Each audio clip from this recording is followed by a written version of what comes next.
So today I'm going to talk to you a little bit about anxiety because I know it's something that a lot of people struggle with, so this is my story. So I've always been a very nervous child, pretty much from the day I was born. I was very shy and found it really difficult to make friends. And I always felt like a bit of an outsider, and I just didn't fit in with anybody. I just didn't feel like I could make friends. I didn't think people would like me. And as time went on, that became more and more of a problem. And by the age of 14, I was having panic attacks multiple times a day. I had my worst panic attack when I was walking to go and get the bus back home from school.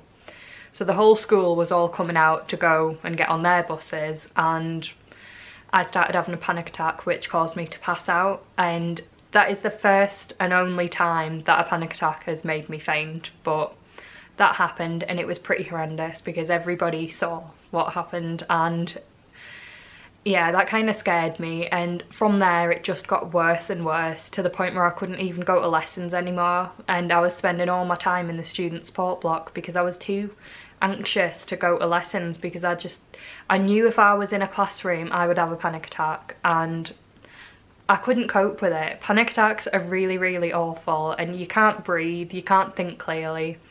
And my way of coping was avoidance. Now, that isn't a good way of coping. It helps, like, at the present moment because you get that scary situation to go away. But then you're never going to get any better if you keep avoiding things. But, like, I was 14, 15, like, I didn't know any better. And as time went on, I realised that this is my life now. I am a scared adult. And I couldn't make phone calls on my own. I couldn't ring the doctors. I couldn't do anything for myself. I couldn't even pay for things in the shop by myself. I'd need someone with me or someone to do it for me. I couldn't order my own food if we were in a restaurant. And it was just completely taken over my life, and I'd be going to sleep and waking up having a panic attack, worrying about everything. And I just thought, you know what, I don't want this life. And I had so much other stuff going on as well. Like, if you're familiar with my channel, you'll know that I've got an eating disorder as well.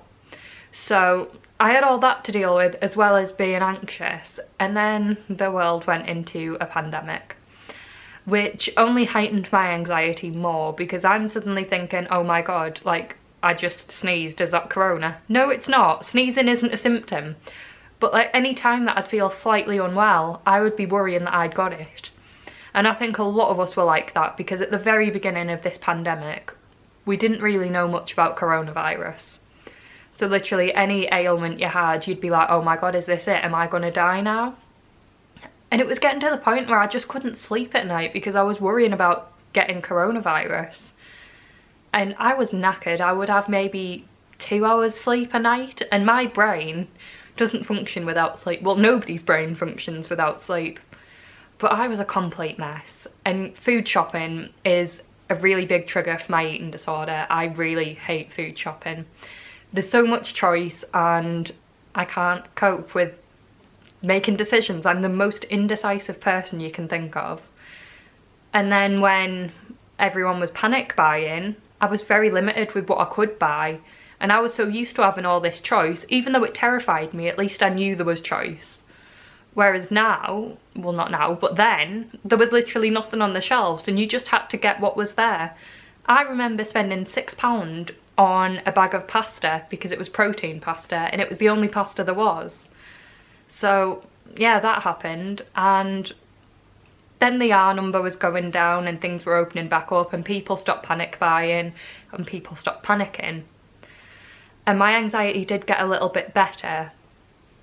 But I was still scared to make phone calls. I was still scared to do things for myself. I rely a lot on other people to help me do things, but I've been pushing myself with the phone call thing. Like, I can ring the doctors on my own now, and I can do that kind of thing now.